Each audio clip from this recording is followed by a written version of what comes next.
Hello, everyone, and once again, welcome to Cut and Splice. This is Matt, And this is Jason. And this is Gil. and this time around, we are going to be discussing Steven Spielberg's 2001 film AI Artificial Intelligence. It's obviously a science fiction film, for those of you who are unaware, starring Haley Joel Osment as a robotic child trying to integrate into the world of into a futuristic world um, in which artificial intelligence artificially intelligent beings basically live side by side with humans, at least to the extent that society is putting up with them, and it deals with his adventures and the world around him. I guess that's a fairly concise summary without spoiling anything. But yeah, so anyway, if anybody wants to dive in with impressions and thoughts and opinions and all that jazz, I'll And let it's you good. guys have at it. It's good to point out that we're debating to do a Spielberg movie, and I'm sure we'll do other ones in the future. But for some reason, I felt like of all his movies, this one is worth a second look more than anything else because it's got some controversy to it, or just more the backstory that it was a Kubrick Spielberg joint production after Kubrick had passed, and almost an homage to him in a way, or at least I think Spielberg pretty much made it his next project because Kubrick passed away. Although I wonder, because he died in like '99, so he might have already been in pre-production pretty much. Yeah. But yeah, and then the infamous ending, which we can get to in the second half. But yeah, what about you, Jason? How was your overall impression, this time around or first time around? I never disliked the movie when I saw it in theaters. I do think this was probably the second time I'd ever seen it. I'm pretty sure. Maybe I had seen it once when it came out on video or something, DVD. But I think I definitely hadn't seen it in at least 20 years or something like that. Yeah, it's I never disliked the movie. I thought it was pretty good. Certainly has its flaws. This time around, I don't know. It just kind of reinforced how I felt about it. I think Haley Joel Osment is like his performance more or less carries the movie. I think it's there aren't that many great child actors that have been around over the years, and I think he had a good 3 or 4 movies that were as a small kid that were pretty successful, and this was a pretty good performance, really eerie and in a lot of ways. But yeah, I don't know, it's definitely not a perfect movie. It's got some issues, but I guess I probably liked it a little bit more this time. But it just it's so far from being like my top 5 of Spielberg's favorite, my favorite Spielberg movies or anything. So I don't know. It's weird. Yeah, I don't know. I was very surprised when I checked my rating from back then because I remember having a serious problem with the ending of the movie, and there's definitely also some pacing issues. That's more of a Kubrick thing. He was going for the whole episodic, um, borderline road movie type of thing. Not really a road movie though. Very episodic um, movie structure, which was definitely an homage to Kubrick, and I'm sure it came out of development as well. And apparently, that ending, a lot of people thought it was Spielberg who added that on, but he said that it was actually Kubrick's ending. That's the way he wanted to end it. I read that too. I was surprised by that. Yeah, so it's interesting, but So yeah, my rating back then, just to get right into it, I give it a 9. And for a movie that I had a lot of issues with, I was very surprised. But I wonder if that was an emotional rating because it was Kubrick, it was Spielberg, and it was a very thought-provoking concept. I love the Pinocchio aspect of this, like a modern day Pinocchio, but maybe taking it one step further, but then taking that too many steps further. Pretty much, that was like the problem of the movie.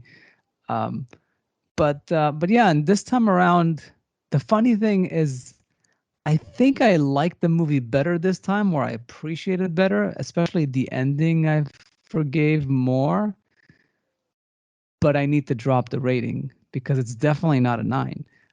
It would probably fall somewhere in the 7 or so. It's got some it's really um, thought provoking and very um, calculated. It's a very interesting concept to take the idea of a child that's basically the most sympathetic of all characters that you can think of, because he's, aside from a pet, like, because he can't really fend for himself, and you make him a robot in a future where robots are essentially the enemy, like they are being um, discriminated against and killed um, left and right.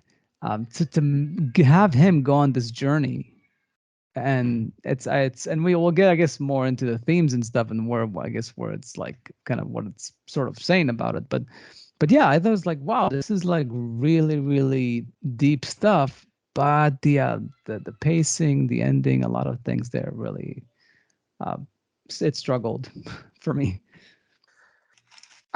Geez, okay, so this was 2001, so I was 16-ish when this movie came out, and I remember seeing it in theaters and having a particularly lukewarm response to it. I mean, I, I mean, when it comes to Spielberg, I mean, you know, even as a teenager, I was a massive Spielberg fan, and it's only gotten more and more obsessive as I've gotten older. I still maintain that he's the greatest living filmmaker. Um, so it's odd for me to actually think that there are Spielberg movies out there other than like what 1941 and Always, that I've only seen once, and it just never really popped into my head like, oh, I'm just going to sit down and watch Artificial Intelligence again. I haven't since it was in theaters. Uh, and I'm glad that I did sit down and watch it again at my current age, which I just, I suppose our listeners can do the math, but I'm not going to do it for you.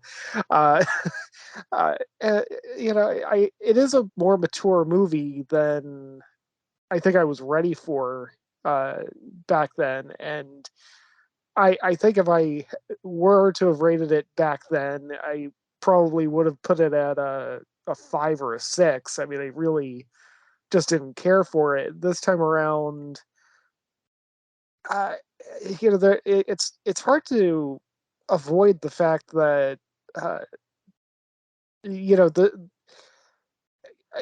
I mean, Spielberg was really shooting for the moon in terms of building a movie around a child, and fortunately, it was at a time when we did have a talent like Haley Joel Osment at that age to actually come in and play this role so well. Uh, and I mean, I think his reach did. I think that Spielberg's reach did exceed its grasp, but I respect the fact that he did reach so high, that he did try to actually make something like this, and I just think he again reach exceeded his grasp a little bit this time around. But So as far as your rating now, where would you put it? um So I think I would probably put it like 7.5. Jason? Yeah. I was trying to think about that earlier. uh, if we're just like thinking about Spielberg's more, more modern science fiction films and stuff that he's made right around the same time as this movie and everything. I think this movie is better than War of the Worlds, but not nearly as good as Minority Report. So I don't know. I'd probably put it like a 7 because I'd probably put like War of the Worlds at like a 6 or so. I don't even think I could go 6.5. I'd go like a 6. And my Minority Report I'd put quite a bit higher. That's funny. I gave War of the Worlds a 7. So yeah, I can see myself on a rewatch. It's tough. It's tough to rate a Spielberg movie under a 7 unless it is like I think Always was not great. I would probably give that a 6. I think War of the Worlds was an okay movie. I just it's a great story and the original is good and everything. But I think with Tom Cruise and Spielberg and everything and what's her name? I just Dakota Fanning. Thank you. Dakota Fanning and I just had really high expectations for it. It kind of let me down. Yeah, I give Always a 5, which is probably my lowest Spielberg rating. But yeah, War of the Worlds. I remember I don't think I've rewatched it, but I just remember, like maybe I just saw clips from it, like after seeing it, and there's some sequences in there. It reminds me of like E.T. Like you see some sequences there where the movement of the camera and the action is so smooth. It's so frustratingly like so smooth. It's just like it's so enjoyable to watch it. It It's just got makes great it moments. so compelling, even though the overarching premise and everything just really falls flat. It definitely does. It's definitely a 6, but because you're Spielberg, I mean, you gotta inch it just for I the know what you camera mean. work. I know what you mean. Yeah. They It's also probably shot part of that on totally Fujifilm. unfair. Oh yeah, there's that too. Yeah. Yeah, I mean, I gave The Color Purple a 6. I mean, that's close. That's still low. I mean, yes, I Pretty think good movie. it's a pretty good movie, but it's not great. I mean, I don't know. I guess I need to revisit The Color Purple because I I never felt saw the like, beginning of it. because something about that movie was just so lifeless, which is the complete opposite of what Spielberg is. So I don't know. I definitely need to. Seems like the critics like that more than I did, so I definitely need to give it a rewatched. I But remember it having some really powerful moments. yeah. So yes, I guess we should go to spoilers then. Yes. Yes. Yeah.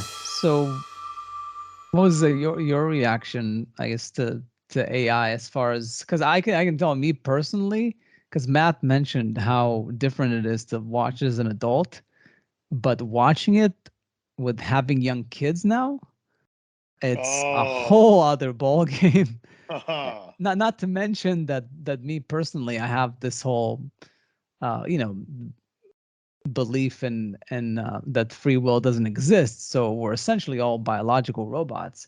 So um, to me, David, right? His name's David. Yes.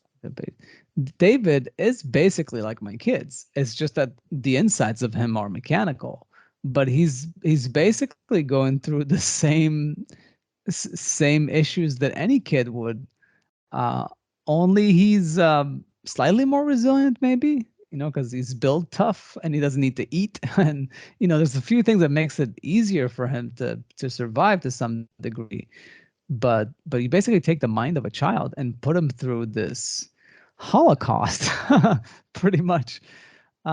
It's like a robot, a holocaust. It's very impactful in the context of having your own kids. To me personally. I think if there's anything that changed for me in the way that I was watching it now, 20 years later, it's similar to what you're saying and what Matt said as well. The only thing I would say is that I feel like this time around I was watching it a little bit more from the eyes of the parents, whereas I can guarantee you that the first time I saw this, I was just kind of along for the ride with David, because I a few things like stuck out to me that I know just flew right over my head, or I just went in one ear out the other and just was not relevant to me the first time I saw it. But it's all pretty much stuff with the parents, like there's something about the way Frances O'Connor acts when they first show the couple going to the place where their son is in stasis or whatever, his little coma or something that he's in. It's like to kind of it's good visual storytelling. It's like they know their way around. They've been there dozens and dozens of times. They probably have a limited amount of time to be there with the kid. So she shows up. She's almost like speed walking through the facility. She goes to the boy. She sits down before the little hyperbolic chamber or whatever you want to call that thing. Hyperbaric chamber thing comes down or whatever, the big glass tube that the boy is in. Like she's there waiting before it even gets there, and she sets up her little Bluetooth speaker and like starts reading to her son like as fast as possible so she can get every second in, and all these little things like that. And the way that the father acts, I don't even remember the actor's name, but the way he acts around the wife, and he's very desperate to help her, but he's kind of helpless to help her. I don't really think I really paid much attention to any of that stuff the first time through.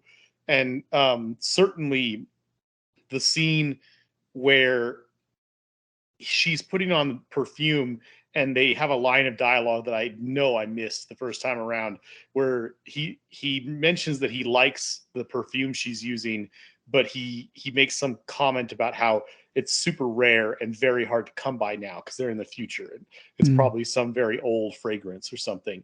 And then when when David wastes all of it, on accident, doesn't realize what he's doing.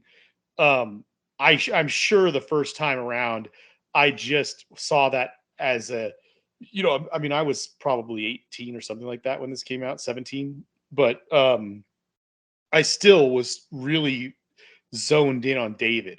And I was like, kid, you can't do that. You're going to upset the parents. It's kind of the way I was thinking. This time around, I was like, you piece of shit. Oh my God. You know what you just did? That little thing, that little bottle was a freaking aphrodisiac that was keeping this couple together. I mean, they were on rocky times, and that was one of the few things that they had. Oh my God, kid, you just throw that kid out in the trash right now. He's not even real. He has no feelings. He can't comprehend what he did wrong. Get rid of him. I was like, I'm totally on the parent side now at this point. But yeah, no, that's true. Sorry, and go also ahead. just lastly, I should say, I can guarantee you that the first time I saw this movie, I was simply looking at it again like a kid, and looking at the two of them as like parents, like a mother and father. And now, as an older man, I'm sitting here watching this thing, and I'm like, who is this Frances O'Connor person? She is hot. And I was like looking at it, I was like, oh, Bedazzled. That's where I've seen her in. Yeah. She's the it girl, the one he's trying to, make the deal with the devil for and everything. And yeah. See, the just a note about what you said about the perspective of the parents. Milf. That's Milf. the Milf. No, sorry, go ahead. that's the one thing. Yeah, it's funny. Like her IMDb photo, she looks really great. But in any case, but yeah, definitely this time around, now having kids, and you guys don't know this, but if you have like kids of friends and what, you kind of get a little bit of this. Kids can be complete assholes, like horrible individuals, but when you love them like a parent, when you get imprinted basically like it is in this movie, or at least he gets imprinted on her, she doesn't get imprinted on him necessarily that quickly. It's not like a flip of a switch for a human, unless it's a biological kid and you've had him since birth. So to me, yes, seeing these scenes where he is just a horrible, horrible kid, like it's just like too much to handle, almost like having a rescue puppy with like a lot of Yeah. psychological problems that you just like cannot even like explain to him how to behave. uh like it would be so tough. Like it's understandable that it was very tough for her to connect with him, which is partially why there's some issues for me, like with the picture perfect ending that was made in the end, because that makes also no sense at all. But then again, maybe it does. So the whole thing is, it's definitely washed over me in a different way. But definitely the fact that he's like not their biological kid, he would be out the door so much more quickly. But I guess that's what they did. She ended up doing that. Yep. And I mean, she just pitied him, so she let him loose, so he doesn't get dismantled by the corporation. But yeah, no, it's that whole like first segment was very curious to me, for sure. Like I saw it from like a whole other perspective. I could definitely see, the perspective of, the kid would have been out of there like lickety split. You're a pain in the ass, and you're not actually my flesh and blood, and you're not even flesh and blood. It's, I mean, in a lot of ways, maybe it would be more adjacent to like adoptive parents if they adopt a kid who's like just kind of rambunctious and not really uh, not really all that interested in discipline or anything like that. Can we But take he's him so back well to the behaved store? in a lot of ways. Yeah, but I mean, That is a good comparison, because usually adoptive kids are the more trouble kids, and there is usually a commitment that somebody takes on. It's a huge commitment to adopt someone, so it's its own sort of like imprint. But in this specific case, just the fact that he's a robot, and then the fact that their kid comes back to life. There's all these things that just don't make that metaphor complete with like a human situation. But maybe to some degree, maybe there was like he was there for a period of time and they felt a connection and they wanted to give it a go, and they tried enough times before they they just stopped trying. But yes, no, there, I have a lot of sympathy for David. Like I feel bad for him. There's a lot of situations there where Yeah. it's not his fault. Like the kids are teasing him, and then he grabs the son and pulls him into the pool. Like all these things. Like you definitely feel bad for him. But you also feel bad for the parents. Like it was just a whole ill-advised experiment. Yeah, Yeah. well, it is funny because I think at the beginning of the movie, like at the very very beginning, they were talking about whether or not the AI could actually love a human being, and the bigger question being whether or not a human being could actually love the robot. And I mean, but I mean, I actually think that there's a deeper question that they didn't really um, articulate as vocally, at least verbally in the movie, which is just I I think the most interesting question that we get from most movies that deal with AI, which is at what point do we have moral obligations to artificial intelligence? At what point, uh, does it not even matter whether or not you love this thing? You you still have an obligation to its well-being. Yeah, I was gonna But wait to mention this, but it kind of ties in well with what you just said. I feel like especially when you look at the first third of the movie up until the point where she takes him into the woods, yeah, um it feels pretty clear to me at least that at that portion of the movie is more or less saying like, you know, I mean, look at what's happening in the movie, right? I mean, she they make the decision to make David, and then they find this couple who they think is going to be perfect, and by all accounts, they pretty much are the perfect couple that would want something and be able to work well with something like that. A mechanical replacement for their child, you know. And at first, before she does the triggering thing that imprints David on her, you know, before that, she's treating it like it's a thing in the house, you know. Right. And there's no problem with that, really. Right. At no point until she does that is there really ever a moment where you think like, okay, well, there's not really anything wrong. He doesn't seem to be affected by anything she does, good or bad. And then, you know, then they say that they created this thing to feel and love, you know. So it's not until she turns that on where it starts to love, and it starts to kind of become more than just a machine that's in their house, you know. Every time it's interacting with her, it's pretty positive, you know. Even if somebody makes a mistake or something, she's treating David with at least the level of respect that another human being deserves. At least, you know, that much. Maybe not more, but close to that. The father sometimes talks about it in front of its face and talks about it like it's a lesser being, but is more or less polite to it. You know, he's looking at it as something that's helping his wife. You know, so whatever. It is what it is. You know, then their child wakes up, and from the first moment that they start interacting, the real boy and David, right away you see that the boy is more or less treating David like another one of the teddy bears. Yeah. You know, it's not that the boy is overtly cruel to him. He just doesn't see him as human. That's really the bottom line. He just treats him as less than human. He's curious and he's fascinated, and he kind of wants to play with it and see what he can get it to do and what's in it for him, more or less. When he has a birthday party, the other kids are not immediately cruel to David.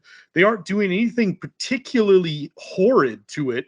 They're just treating it the way you would treat a vacuum cleaner. You know, they're not treating it like a human. And so every single negative thing that happens to David throughout that entire first point of the story, it's just comes down to they're not treating it like it's another living creature. And that's where every that's where every bit of conflict comes from. So like what Matt just said, I just think at least the first part of the story, at least if not the entire thing, is kind of revolving around, you know, our like you said, our responsibility to something like this, to an artificial being or artificial beings. If we ever create them, what is our responsibility to them? And this movie would seem to be saying that it's to treat them, if not like equals, certainly like something that's alive, that has value and feelings. Yeah. And, you know, it is one of those things that, you know, it also, you know, I mean, obviously movies like Ex Machina have brought up similar, you know, questions about, uh, you know, when we hit that singularity, you know, when Yeah. we hit that moment, and it's it is it is such a fun question because there's no easy answer. I think the easiest answer is probably play it safe, and you know, because I mean, you know, it's just one of those things where like, you know, you can talk about ethics all you want, and you know, talk about, you know, our obligation to, you know, the well-being of conscious creatures, and then you immediately run into the problem of we don't even really know how to measure consciousness. I mean, like, there's no consciousness center of the brain. I mean, like, you know, it's the one thing that can't be an illusion, but I mean, but still, I mean, for all I know, I could be, for all any of us know, we could just be artificial intelligences ourselves interacting with a bunch of other AIs in some massive simulation, uh, and and not even know it, but we're still conscious. Uh, uh, and we definitely understand our own, moral worth, and what we expect others to feel obligated to do or not do to us. But yeah, the second that you have a being which is it just looks like Haley Joel Osment. It just looks like a normal kid, and you wouldn't be any the wiser that it's a robot unless somebody cut it open and showed you. That it is difficult to find a reason why you would uh, why you would feel vindicated in treating such a creature as a lesser being. um, uh, but at the same time, you can really understand why well, I mean, not only that, you can understand why people would be horrified of it. And I think that's something that they did bring up in AI pretty well, where they were like they were making that huge spectacle of destroying these The flesh robots. fairs.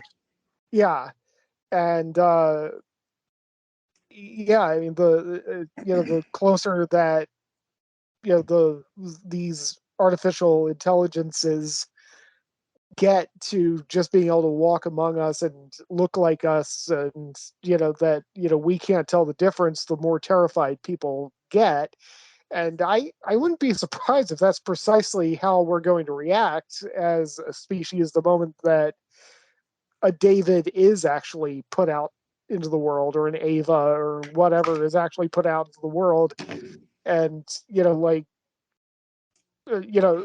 mean, I think it is going to be something that people respond angrily and therefore violently toward the moment that there is this. Hey, by the way, this person that you've been interacting with for the last 2 hours, this person that you just think is completely normal, this like this new person, maybe you even have a crush on her, maybe you're thinking that something, yeah, that's a robot.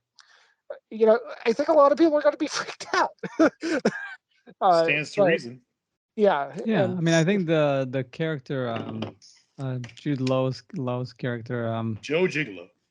yeah, yeah, Gigolo Joe, he says about one of the frustrating thing to humans. I guess they feel that the robots are going to outlive them, and that's especially because robots last longer than the average human. I Yeah, guess I like his little lifespan. monologue that you're talking about. It's a good little spot. Yeah, so it's I don't know if he was talking about robots in general just inheriting the earth, or just the fact that robots in general just live longer than humans.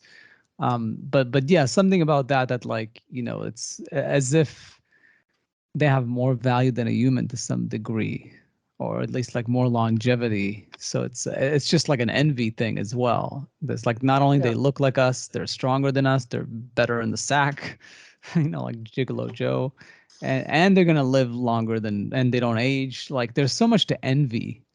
Once you get to that level of quality, as yeah, I mean, it's definitely, you can see the envy from people for sure. And then at the same time, once they see the kid, once they see David, then their humanity, they reconnect with their humanity, that like, oh my god, this is a boy, this is no longer some creepy looking robot, this is like, we can't kill that thing like cold blood.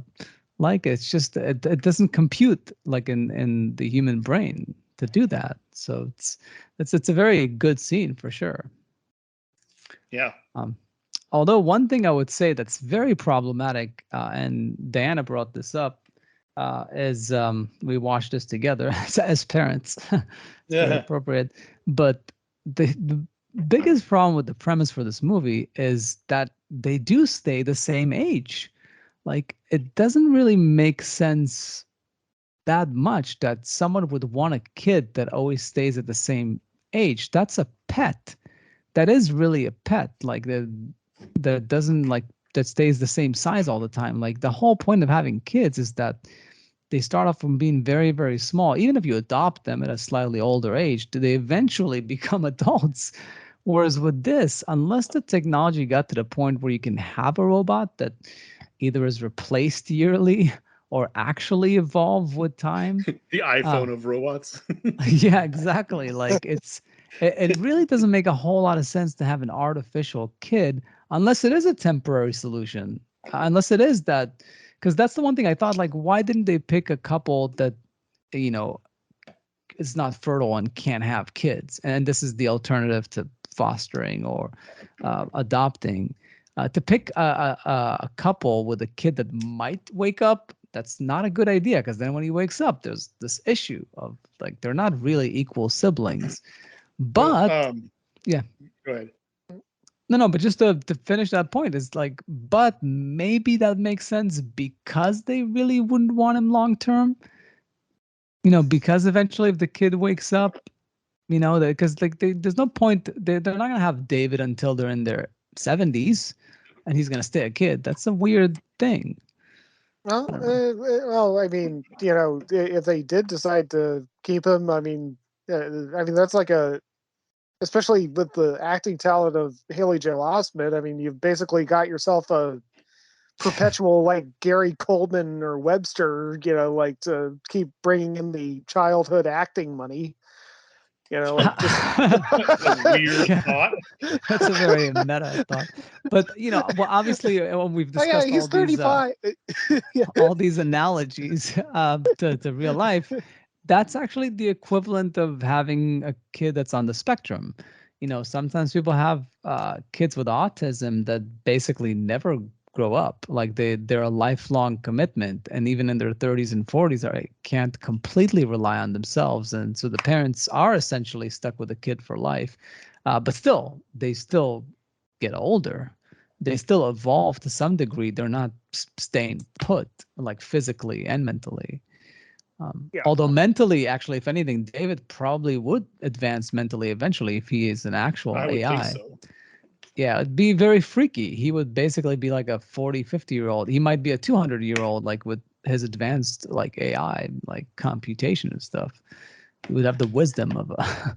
Anyways, that's like one of the few problematic things, Well, like, so with the I was premise. going to mention a couple of things about that.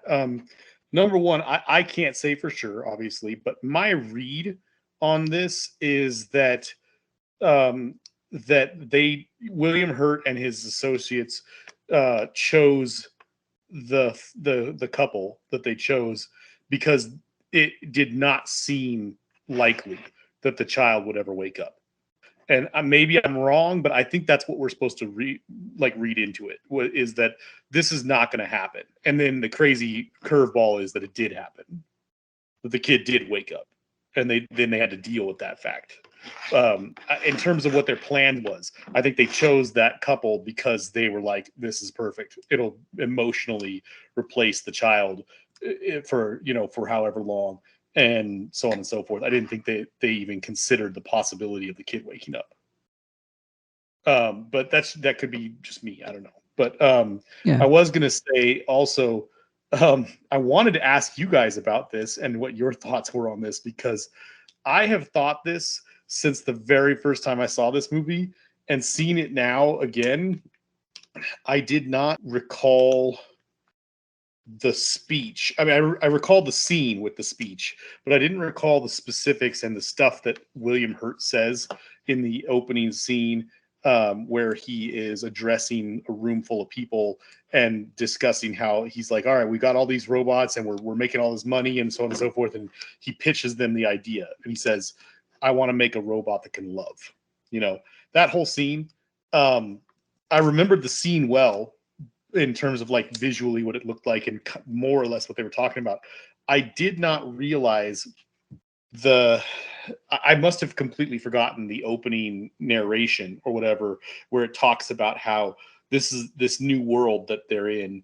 There's tons of people who don't have kids, Yeah. and because of the rise in seawaters and the devastated population and so on and so forth, there's like rules and safeguards and all these things put in place, and there's just tons of couples that would like kids but don't have any. And if you had a kid and it died, you probably can't have another one, and all this stuff like that. There's like all these little things that they kind of briefly mention. And I did not remember any of that. That goes a long ways. And then the fact that he even mentions it in his monologue, or in his little pitch, he says, think of all the couples that would love this, that would benefit from this. And I did not remember that part of his pitch. I just remembered him as like this curious scientist who wanted to take the next step, you Mhm. know? But to me, the first time I ever saw the movie, I remember that when he gets to the building with the crying lions, and he meets essentially Geppetto. When he meets William Hurt for the first time, he starts walking around, and from the pictures on his desk, and of course all the other stuff in the movie, it becomes abundantly clear that obviously that David is physically and in virtually every way possible modeled after William Hurt's dead child.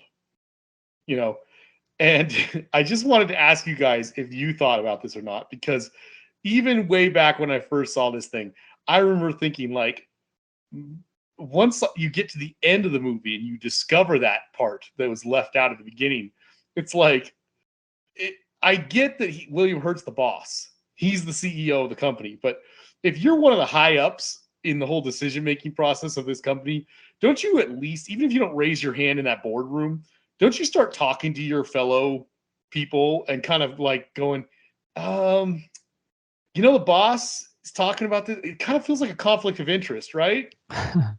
Like, I mean, Yeah. this is almost immoral at this point, right? I mean, he is taking huge resources from this company, and he is using them very selfishly. He is trying to recreate a robotic version of his son because he's in mourning. He lost a son, and that's very sad, But it's like, there's something about that I just always thought was just like, what?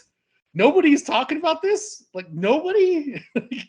So I Well, don't it know. seems like it's more of like an homage maybe to his son, but also he kind of shits on David when he tells them that. I think the line is something like, "Well, my son was one of a kind. You're a first of a kind," or something, Yeah. Well, like, which is an insult. yeah. Well, the reason I brought all that up, aside from I just wanted to hear what you guys had to say about it, but also just it kind of goes along with what you were saying earlier too. You were saying, like, what would be the point, kind of, because it doesn't grow. Oh, To me, I never thought about that aspect. You're absolutely right that it would be a problem as a product. It would be a problem. I immediately, once you said that, my answer in my head it was, well, William Hurt didn't think that far through. He's a mourning father, and he wants a robotic version of his son. yeah. Well, this was He whole an doesn't give a crap. experiment. Yeah, Yeah, he doesn't exactly. give a crap like what's going to happen in the future. He just wants it, and who knows? It's probably a terrible idea. you know? I can buy that. I mean, another thing I would throw at you as far as issues with the movie along the way is this whole thing with the police chasing Gigolo Joe. And conveniently they keep taking him, but they don't care about David. They're not even Yeah, questioning like what's his status. Like, yeah, and then it happens twice. It happens once like out in the city, and then one time in yeah, submerged New York. It's like they keep like sucking him and like getting him, but David is just like left untouched. The whole thing was just way too convenient. yeah. Um, Yeah. but Real quick, since we're talking about the police following Gigolo Joe, I just wanted to bring this up because I mean, just in general, I think my favorite thing about watching this movie this time through was noticing all the cast. I've already said Haley Joel Osment is fantastic in this. He's pretty much the reason to watch the movie, more or less. But not just like the big characters. Obviously, Jude Law he provides a lot of really desperately needed levity in this movie. I even remember the first time I saw it, think he was very funny. Like the way he's. I mean, you're creating a robotic gigolo. He's got to be like witty, and he is. He's very witty. William Hurt's performance is kind of one note, but it's still good. It's kind of what the movie needed from his character, so it's fine. But my God, the cameos in this movie, the small roles, like Clark Gregg is one of William Hurt's like number two men. Enrico, I always have trouble saying his name. Colantoni, the husband who slit his wife's throat that starts the whole thing with the police chasing Joe Gigolo. He's a great actor. I love that guy. Galaxy Quest. But and then of course Brendan Gleeson's so good. And then I don't know, Gil, if you noticed, but they get in the car and hitchhike to that one city, and Johnny Chase is in there. Yeah. No, I saw that. Which is kind of funny because later on, when Adrian Grenier, whatever his name is, when they ended up doing the Entourage movie, they got Haley Joel Osment to show up as like a pretty big role. Oh, really? He's like the villain. Oh, that's funny. Yeah. Yeah. No. And then like the voices stuff, you got Robin Williams, you got Ben Kingsley, Meryl Streep, and then a really hilariously short cameo from Chris Rock. He has the robot that like gets blown out of the cannon. Yeah. Yeah. Yeah, no, there's definitely a lot of cameos, and it's interesting. Yeah, you start listing even more than I knew, but like I noticed some of the big ones. I didn't know about Meryl Streep, but she plays the voice of the fairy.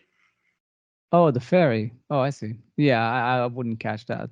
She doesn't have a super recognizable voice. Yeah. It's interesting, all these touches. But I guess we let our way into towards the end, so we should definitely touch on that. It's to me, and I know this is the wrong ending, but for some reason when I first watched this movie, and I don't know if you recall my theory about this, to me it's a very depressing ending, but when he just chooses to jump into the water and just give up, I don't know why at the time. Maybe I was just a very dark pessimist to 20-year-old when this came out.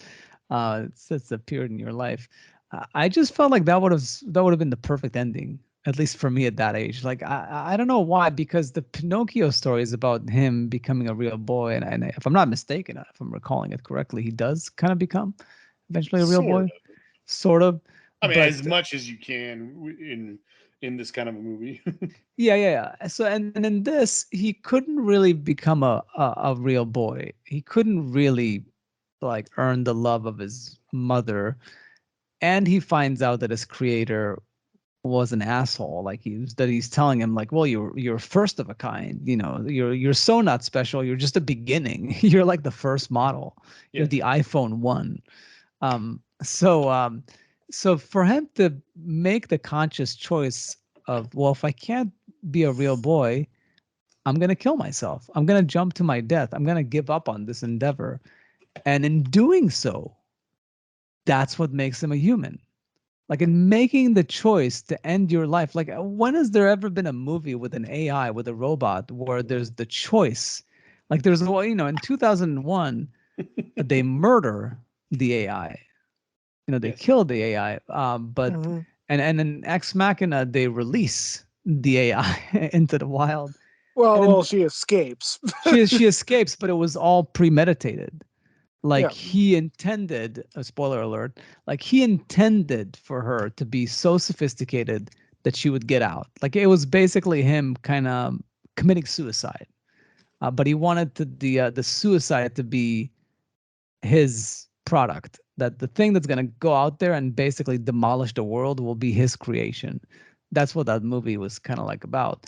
And and in this one, it's an AI that's choosing, instead of like to keep evolving and progressing and being better than a human, it ends. For one thing, it knows it can live forever if it just kept its battery, powered or whatnot.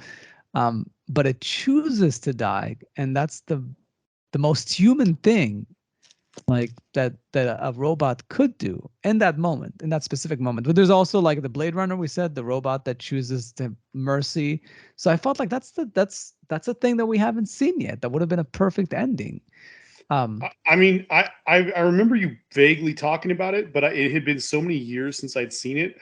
So this time through, I was kind of watching for it.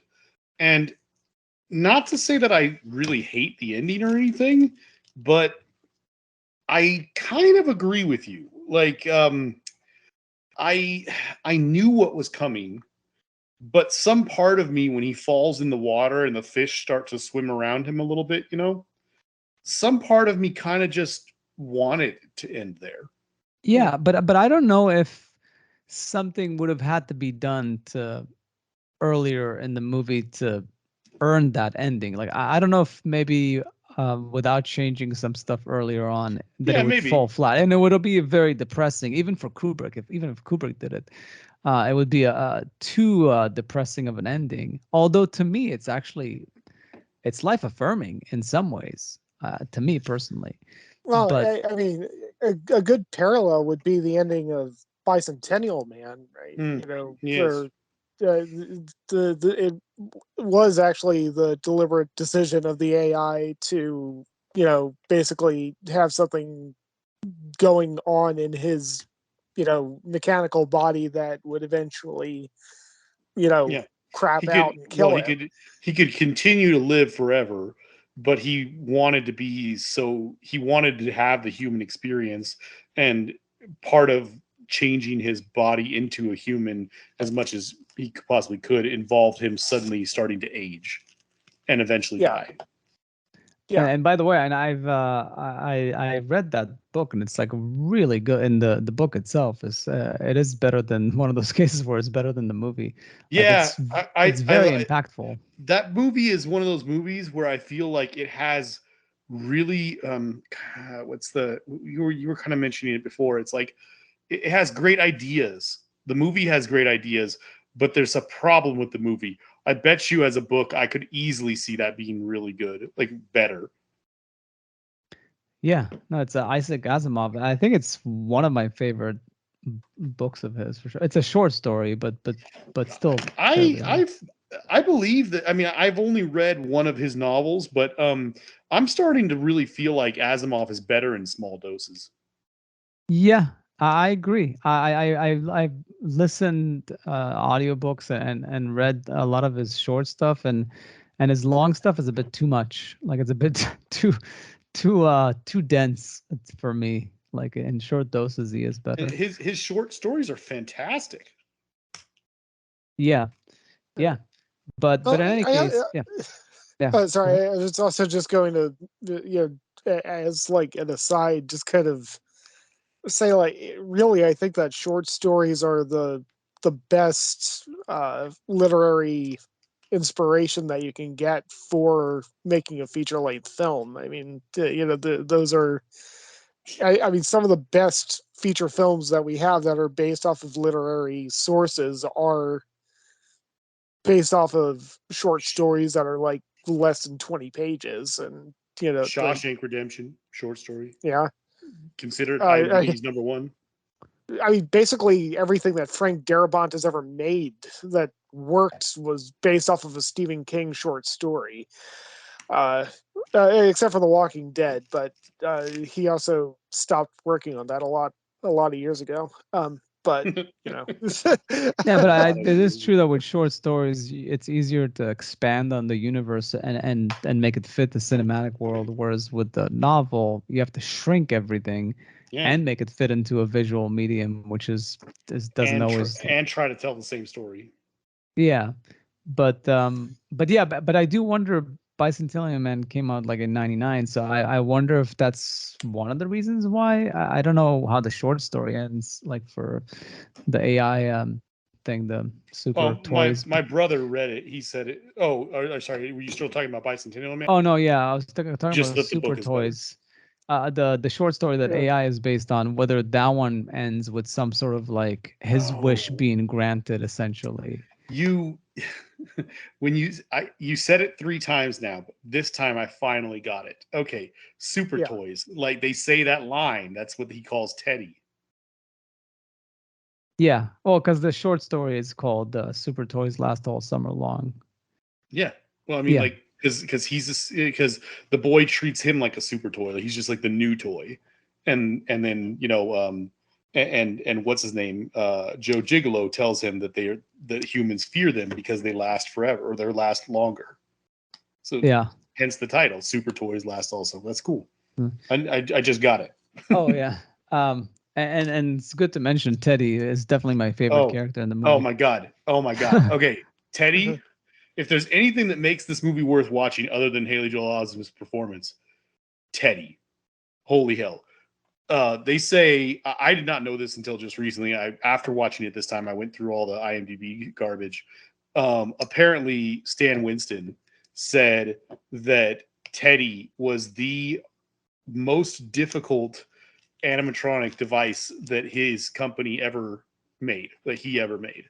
He said that he had more people working on Teddy than like the Tyrannosaurus Rex from Jurassic Park.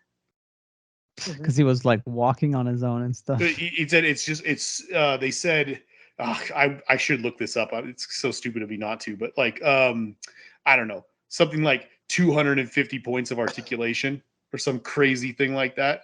And I was just like, oh my god, that's nuts.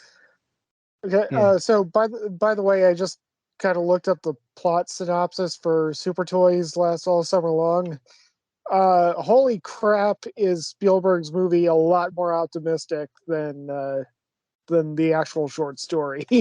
Hmm. uh, Basically, after the real boy, you know, uh, pops up again, the mom just uh, takes David back and has him destroyed. Mm. Like it's really just cold. I mean, I should read the entire thing, but Yeah. yeah, I But just that is interesting. So it doesn't go much Cold farther. blooded. yeah. Yeah, but I think so to go back to the ending. So what I guess Kubrick was going for, because apparently it was his idea, and how Spielberg executed it.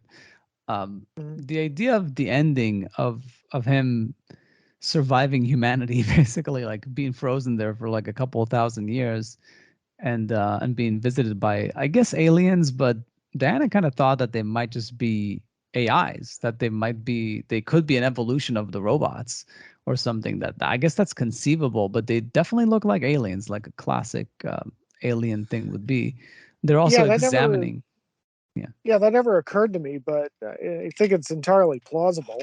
They Yeah. there's a in the subtitles where the aliens speak, there's a bit of dialogue that really heavily implies that they're from another planet. They say something about like I don't know, they refer to humans as like the civilization on this planet or something like that. I don't remember. Yeah, but that ultimately, I guess what would have been missing if you stop the movie when he drowns himself is yes, it's that he needs his wish to be fulfilled. That's one thing to have, because the movie is about fairy tales. Mm. And if you're going to make a movie about fairy tales, you need to have a fairy tale ending, even Mm. though that's too sweet. But maybe the twist here is that because the aliens are coming to explore humanity, and they're exploring it from the point of view of, that's what was unique about humans, is that they were storytellers. Mm. That they learned about life through storytelling and through moral fairy tales and things like that. And yes, they're very flawed, but but that was always something that was there, the sense of dreaming, of wanting wish to be fulfilled, and then fulfilling those wishes sometimes through stories, like the stories that we tell ourselves in order to keep sustaining life, to keep us moving forward. That's what kept David moving forward, which is why ultimately he became human, because he had that forward momentum of trying to achieve this goal, even though it was unrealistic, it was unattainable, but that ultimately the aliens were able to fulfill that for him by resurrecting the mom. But the mom, it doesn't make sense that the mom is so well behaved with David. It's almost as if they brought the mom not exactly the way that she was. They almost imprinted her with love towards them so they can have one perfect day. And they say, like, our goal is for you to be happy. So I wonder if they're completely manipulating it, and based on what they assessed in his mind, this is what he wants, so this is what we're gonna give him. Maybe I'm reading not too much into this, but maybe I'm reading this wrong. Like I'm reading this in the wrong way or something. But I had a bit of a thought about that. So if what I said before is even remotely accurate, that one of the things they're kind of pushing towards with this movie, you know, in terms of AI and us as a society, would be, you know, like I said, our responsibility to artificial beings would be to treat them as a living creature and so on and so forth, right?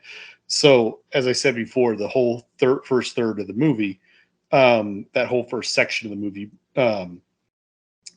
it seems as though all the conflict comes from the moments when somebody is not treating David like a human, not treating him with the same respect that a human being deserves, right?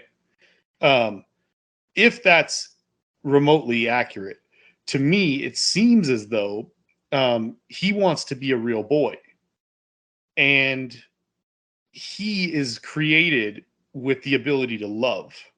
He's created with the capacity to feel love and to love the mom. The mom seemed to reciprocate the love that he had, and she started to accept him as her child. However, life got in the way, right? Her husband never quite felt the same way she did. And then, of course, the biggest problem when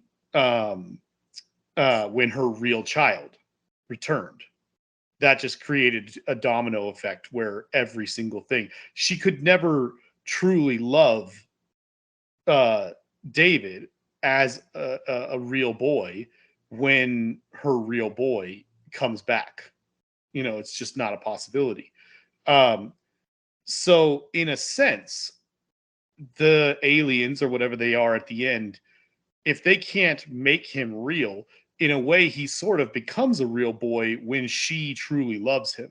So they say in the thing that they created her for one last day, recreated her, I should say, reassembled her with all her memories, except now she's been created in a way for them to have one last day together where everything's the same, but miraculously, for whatever reason, her husband and her son never existed. You know, they just don't enter the picture at all. And so without that, because without that competing force or society's competing forces, suddenly she's able to love him fully in the way she already did, but had all these other competing things in her life drawing on her and pulling her away from him and so on and so forth. And in a weird sort of way, that's kind of like he's real at that point. Yeah, so I guess that was the issue, that in order for her to have a similar biological connection as you would, is you need to have zero distractions or points of comparison like a biological kid, and then you can just purely be present with one-on-one. If it Yeah. doesn't make him real, at the very least, it kind of allows him to feel complete, probably. Like it allows her to love him completely, I guess. And maybe there's something about that being loved or something that it makes him real. I don't know. I'm just kind of grasping at straws here at this point. Yeah, no, and that's why I like these kind of movies, even though this movie maybe lays it on a bit too thick or goes too much into detail, it's whether it's that or there's that nice touch when Gigolo Joe gets sucked by the police the second time, and he tells David, "I was here." Like Mm, he kind of throws that yeah, line, like I yeah, existed. Mhm. I was a person in this age, because he's probably gonna get dismantled, or who knows what's yeah. gonna happen because he was framed for the murder of this person in the hotel. But yeah, like or I don't know if he was framed. It seems like he was framed, but I don't know if it was that or that he accidentally killed the person. But whatever, he was wanted, It's and he's hard to say if Enrico didn't think twice about Joe Gigolo and his motivation was entirely revenge against his wife, or if he was aware of the fact that by killing the wife in the manner in which he did and leaving, and just taking off the way he did with the timing and everything, if that would also have a secondary effect of framing Joe Gigolo. They're not very clear about his motivation or what his overall plan was, or if he even had a plan. Yeah, but I did like the touch of the fact that like he's on a quest to become human, and Joe Gigolo is appreciating the fact that he has consciousness, that he knows that he exists, that he has value, that he wants to continue on existing, that he's yeah, it's I think it's all good touches for sure, but maybe there's something, and the fact that Teddy technically also is very human. I mean, to some degree, he's the most stoic of the bunch, and Yeah, you know, it's he's so very fantastic. yeah. I needed more of Sometimes people talk about like what a movie needed more or less of. I needed more of Teddy and less of other things. Me too. Like I think the fact that if Teddy became a more central character, where you realize that like, oh my God, this thing looks like a toy bear, but it's actually the most human thing of everything, like or something like that. Yeah. That he gets it more than anybody else, even though Well, he looks he's like a toy. it is conceivable to say. I mean, so okay, the when Brendan Gleeson and the other guys operating that moon hot air balloon thing that they use to capture the robots, when Mhm. he's hunting them down, they point at their little machines at Joe Gigolo, and they're all surprised because they're like, "Oh, that's a human," and then they're like, "Nah, nah, he's freezing too cold. He's there," and they all go, "Wow, what's a late model such and such doing with all this junk, all this garbage?" So based on their dialogue, we can imply that he is a state of the art gigolo, robot. He probably hasn't been around for more than 5 years or something like that. He's a very advanced, you know, sex robot, you know, um, and yet in his small time on Earth, he, while he may be a less advanced robot, less sophisticated robot than David, he knows more than David. He's more experienced in life and the world and how things work. He's constantly showing David how to get around and how to do things. It's pretty clear that Teddy is the oldest and most experienced out of them. Maybe not the most experienced in life because he probably spent the grand, chunk of his life, the lion's share of his time on Earth in the house or something, just playing with the children and interacting with humans. But there's always moments like when he's dangling from the hot air balloon or something, and he just like he can read people. He's sophisticated enough to read their expressions. The boy sees his fingers slipping, and he looks up at the boy, sees the the concern on his face, and he just says to him, "I'll break," meaning like if I fall, I'm gonna break. And all those little things like it's his lines are so economical, and he doesn't say 10 words when 3 will do, and whatever, but so often he chimes in with things that show that he's very knowledgeable, like in at least in the basic sense of like he's been around for a while. Yeah, almost like a Yoda-esque type of thing. I Yeah. was I made a I was thinking in my head real quick. I didn't go super deep into it or anything, but you know, um, movies that have an artificial character in them, like an animatronic character or something, not including animated stuff. We're not counting that, but a movie where we're supposed to actually accept something that's on the screen as a living or as a creature, that is not, real, like a robot or something. And I was like, man, Teddy's got to be in like the top 5. He's got to be like one of the greatest characters that's not even a human at all. Like, that's not a human. That it's a big deal, like, I mean, obviously you've got like Star Wars is a good example because there's tons of droids that have voices and characters and things like that. But and then there's the short circuit movies have Johnny Five, and he's very human and whatever. And one of my favorites, of course, is Interstellar. I love Tars so much. He's like an amazing robot character. But really, I think Teddy takes the cake. I mean, he's right up there with Tars as like one of the greatest robot characters of all time. Yeah, Tars was the fact that Nolan was able to, after all these different characters over the years that like were successful, he was able to give it like a whole other angle, the Really squarish different angle. looking, Yeah. like, and the such a non-human body, but such a human personality. yeah, something about the stoicism of these characters that just very infectious for sure. When there's a lot of like neurosis around them, Yeah. and they're like just steadfast, like just I'm gonna break, or like just like I don't think this is a good idea. Yeah. It's just very like mindful characters. But And then Tars is just so funny. yeah, no, I should really revisit Interstellar for sure because I remember really liking that movie even with all the issues. But I think I've only watched it the one time. I should. I've definitely. only seen it once in theaters. Yeah, no, me. I should. I saw it twice in IMAX, but I actually think that Teddy and Tars and a few of those other characters are really interesting illustrations that I think that there's a dearth of real of really great movies that deal with AI in that sense,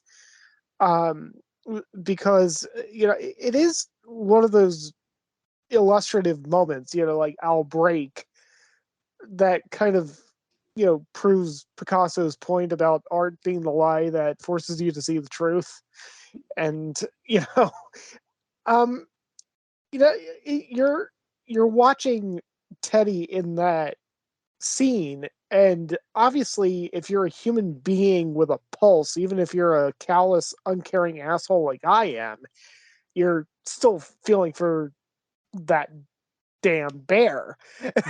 and you realize that it's all fiction, and you realize that uh even in the fiction it's a robot, and it's not a real bear, and it's definitely, and it's not even trying to be anthropomorphic in any way. It's not even nobody even attempted to make it look human, but you still care for the damn thing. And it's the same thing with Tars. It doesn't look anything like a human. It doesn't even have a face for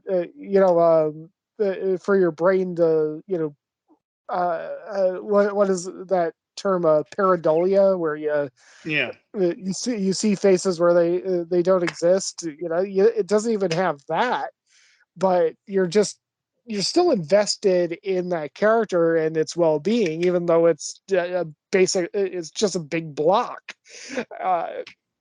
And I mean, I actually would love to see a movie that's more like, well, I mean, I guess 2001: A Space Odyssey is probably the best example of an AI that you actually start to care for. That is just, it doesn't look like a human being at all. But obviously, Star Trek managed to deal with this a lot during TNG with Data, where he's designed to look somewhat human, but look not human enough that that he's not human. And I think there's a big difference though when there's an actor in a suit, versus something that you're like you said, that your brain immediately knows is not real. Yeah. When I say real, I don't mean real. I mean a person, a human. Not a Homo sapien. Yeah, or like one of the thing Ebert said this when he was reviewing Short Circuit 2 with Siskel, I think, or something like that way back then. Mhm. He was just kind of talking about how, and this doesn't necessarily involve robots. It can be just about anything, Yeah. but they were discussing the movie and good things and bad things and whatever. And he wanted to be as concise as possible, I believe, because he basically just said, look, in these kind of movies where the movie is asking you to accept that a hunk of paper mache or a bunch of metal or whatever on the screen is a living thing with emotions, Yeah. to some extent. He goes, to me, the test is always how I feel when they're killing it. He goes, I Yeah. mean, look at E.T. He goes, that thing is just a bunch of paper mache. That is a stupid looking little puppet. Doesn't even look human at all. But my God, when that thing is dying, my heart is just like feeling for it, And he's like, this movie's no E.T. But at the end when they're attacking the robot mercilessly, I'm like, hey, like stop. And so it's like, yeah, it passed the test for me. It's a good movie. Yeah. Yeah. I mean, it is. I don't know. It is just that weird thing where, the. I guess Her actually did a pretty good job. Yeah, there's no body in that in one. AI too. Yeah. Um. But it is just such an interesting thing to have to deal with. Like if you really want to deal with the ethics of artificial intelligence, I mean, I think that one of the most. I think the natural conclusion is someday there has to be a really great movie that's handled by somebody who's probably way more talented than I am. Uh, who where it's just like it's a computer, and if you pull the plug, I it's just a computer, and it's an AI that's living in a computer. It just looks like my laptop that's right in front of me right now. That's all it looks like, but it is so human and so responsive and like easily passes the Turing test, flying colors. There's no question about it. You feel like it's a human being. You feel like there's no reason for you to believe that there isn't a consciousness in it, other than it doesn't look like something that we would associate with having a consciousness. And if you unplug that thing, it's gonna die. And it's that simple that you can just unplug it and it's going to die.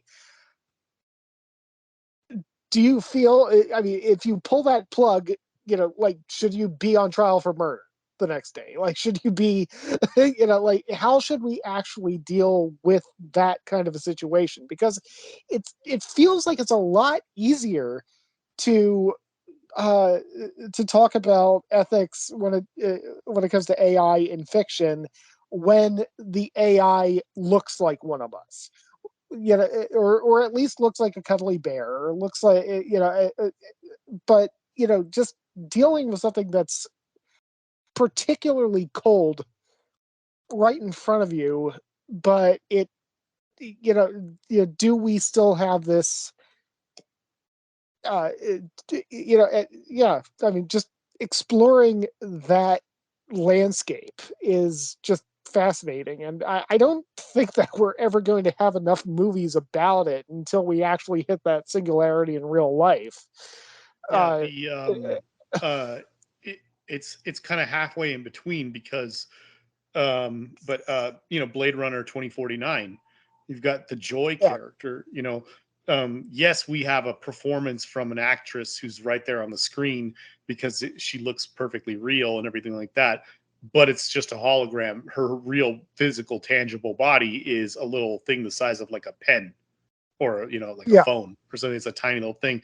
And then when, again, spoiler alert, but when, that moment where she's got no backups or anything like that, and they might get crushed, it's like, you're like, oh God, no, kind of moment. But what you just said, Matt, had me thinking that might be the downfall. Not the downfall, that's the wrong way of putting it, but that might be a problem or a shortcoming, I guess is the right word, with the movie Her, because I love that movie. But there is no point in that movie where any of the conflict comes from her being potentially destroyed. I mean, there's the abandonment, and there's the is society going to accept this, and to what extent can he fall in love with her? Can she fall in love with him? There's all that. It's a great movie. I really love that movie a lot, but it's weird that's not in there. There's no point where there's even a moment where there's a potential danger that she might, after they've bonded, that she might be destroyed. Yeah. Well, I think generally everything you've discussed about the AI is, for me personally, it's caring. I think whenever these characters show that they care for other characters, like Teddy caring for David, like Tars caring for the crew members, then you immediately sympathize with them. Like you immediately, it makes them seem, just for one thing, likable, because they care. They try to do the right thing. It's a very human. It's a very good human characteristic. So I think whenever an AI shows that, there's an immediate attachment to that character by an audience. That's the easiest way for me, I think, to create sympathy. But yeah, as for like if it needs to be a computer, it could be a computer. I think, if I'm not mistaken, wasn't that movie that we brought up a few weeks ago? I know there was something weird in The Abyss too, that communicated there, but I think it was like specifically with what's his name, with Ed Harris. But there was another movie where they communicate with an entity or something. Wasn't it like Sphere or something? It's like a movie where they type words. Both of those movies have stuff where they're typing. Sphere has scenes where they're typing and it's responding to them, but they don't know what's going on yet. And it's not an artificial intelligence. It's like I think it's Sam Jackson or something manifesting something into reality, unconsciously or subconsciously or something like that. But that's an interesting scene where they're doing that. The Abyss, there is a bunch of scenes with them typing stuff, but I think it's all from Ed Harris as a dive suit where he can't speak because he's got the liquid oxygen or whatever, and the crew or something with the typing. I think when he starts speaking to the alien entity or whatever, I think it's like either through the water shapes or at the very end when he's just literally talking to them. Yeah. No, it's definitely interesting. Yeah. I guess we went too long. I don't know how I'm going to cut this down. At some point, a little bit earlier, I was going to say that we should have wrapped on a cinematography rant, because yes, I don't know why, but I felt like Kaminsky, I feel like he went a bit overboard with this movie. I feel like there's a few scenes where he does not need crazy shafts of light coming through the window in the house. Like, it's a bit too much. Like there's plenty of opportunities in the movies for shafts of light to be hitting the frame. But there are some moments where, like, no, I don't think I needed that right there. And I don't think it's necessary. I don't know what you thought, Matt, about that. Yeah, I mean, it is funny because I think this was like the Kaminsky era where he really was like balls to the wall every single movie, like, just saying like film can handle everything, so let me just make film handle everything, which I kind of enjoy. But Shocking. yeah. Oh yeah, film looks awesome when you burn it out, so let's burn it out on every shot. Film looks awesome when it's when you have really deep blacks, so let's go with really deep blacks all the time. Like I don't know. It's it I think this is kind of a middle of the road movie in terms of quality of cinematography for Janusz Kaminski. Um, uh, I mean, it's definitely not one of those things like. Actually, one criticism that I still have of Warhorse is the way that he handled the day exterior scenes. In that, where like he's still doing 3-point lighting, even though there's only one light source, Mm. and Yeah, you're it's like West Side Story had a similar issue. Yeah. yeah. Yeah, I think that he tries to make everything look too polished in Hollywood every so often, uh, uh, especially in day exterior scenes. But yeah, it's it is funny because Yana. I mean, this was like his next movie after Saving Private Ryan, and Saving Private Ryan was even though like geez, what's the right word to describe the cinematography in Saving Private Ryan other than well, I mean, obviously Cool. perfect for the movie is probably the best way to describe it, but innovative, but it was also fairly stripped down for Kaminsky and what we're used to. He really did kind of let the sun do what the sun was going to do, and there were a lot of scenes in the movie that were really just like one light on an actor's face, and like maybe a couple of uh, pieces in the background to kind of shape things and give depth. But uh, yeah, I think maybe after he stripped things down a little bit on Saving Private Ryan, he went into AI and was just like, okay, I didn't use any 18K HMIs for Phil in Saving Private Ryan, so I'm just going to get all the 18K HMIs and uh, pound them through these windows. And I didn't use any diffusion on Saving Private Ryan, so I'm going to use all the diffusion on AI, but like he kept a lot of that going with Minority Report. I just think Minority Report worked a little bit better because Yeah, it was more definitely better. monochrome. Yeah, no, I think he did do an overcorrection for AI, and then maybe he hit just the right tone with Minority Report. But Yeah. yeah. Oh well.